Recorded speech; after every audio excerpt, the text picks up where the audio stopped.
একটা error correction, he use to reply that the only place for which he went was the town library.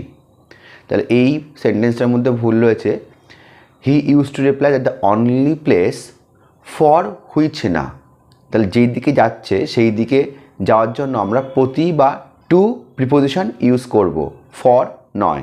For which he went নয়, to which he went was the town library. এছাড়াও for which এই পার্টটাকে তুলে দিয়ে তাহলে he use to reply that the only place where he went was the town library. তাহলে for which তুলে দিয়ে where, but to which he went was the town library. Options অনুযায়ী বি হচ্ছে রং, তাহলে বি ইজ দ্য অ্যান্সার। একটা gap filling, the doctor directed the nurse to administer and dash medicine to the patient. তাহলে অপশানসগুলোর মধ্যে হবে option C, and alternative medicine to the patient.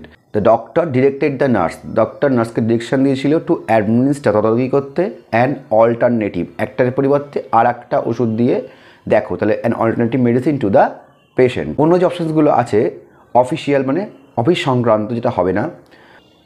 তারপর রয়েছে এমিনেন্ট, এমিনেন্ট মানে মহান, তাহলে মহান ওষুধ কি হবে, হবে না।